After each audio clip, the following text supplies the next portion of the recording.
Bro, this is a 30-second. We back. Tell your mama, tell your daddy, tell your sister, tell your brother, tell your auntie, tell your baby daddy. We back, but we ain't never left, okay? We ain't never left, all right? We just got a new platform, and it's our own platform. Facts. But yeah, y'all was holding it down. We appreciate it so much. And we are just glad to be able to be back in community with all of you and to, entertain y'all. Because it's about to get even crazier. We on our own, Ben. We independent. INDEPENDENT. Do you know what that means? You already know what it is. This is Jammin' with Juice. And make sure you go like and subscribe to our YouTube channel and go to jamminwithjuice.com to become a certified juicy jammer. Remember, from here on out, you're amazing.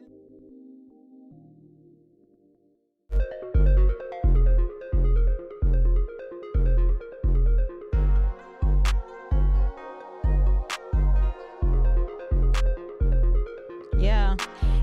Welcome back, everybody. We are about to wrap up the show with a bow and give you our drop of juice with the last few minutes that we do have here.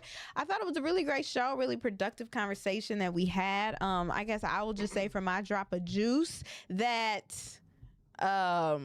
we just have to continue to have the consistency. Isn't that right, Ben? But no, for real, like, don't just leave it at the viral moment and just leave it where it was. Don't just leave it on social media. There has to be some type of follow-up to it, and that goes more so for that situation with the people of Chicago to make sure that happened, or if you're listening now and you want to go check in on them and you in Milwaukee. But definitely don't just be outraged when something has big numbers on it. We have to be just as equally outraged at everything and make sure that whatever we are asking for as far as a solution ends up happening. And then you have to hold those people accountable to who is the boundary that stopped that from being executed. That's just my drop of juice. Honestly, yeah. You know what? I think you said it the best. You ain't got it. What? Look, you don't even have one. I could say what I want to say. Well, hurry up, it's 9. Pepsi cans, JJ's Chicken and Fish. I am going to drop the video after the show. Y'all can check it out. Make Tell me what you really think. Make sure y'all like, comment, share, subscribe, follow us on all socials, Instagram, JamminWithJuice _ on Facebook, all the things. Thank y'all so much for tapping in today. Let's do it tomorrow. Get your same time, same place, 7 a.m. to 9 a.m. You know where to find us right here on YouTube. It's Jammin' with Juice, baby. Get your Jammin' with Juice hoodie at I'm your girl, Noni Juice, always keeping it juicy. That has been Jammin'. It is amazing. And Lord willing, we'll see you guys tomorrow. Happy Wednesday. Have a safe one. Appreciate y'all. This hoodie has been taking pictures with Too Short and JamminWithJuice.com. JamminWithJuice.com. Bye. Bye. Talk to y'all tomorrow. Follow us on Instagram. Thirsty Thursday. Subscribe. Bye. Share. Woo. Where's the people? Later. Have a good morning, Milwaukee.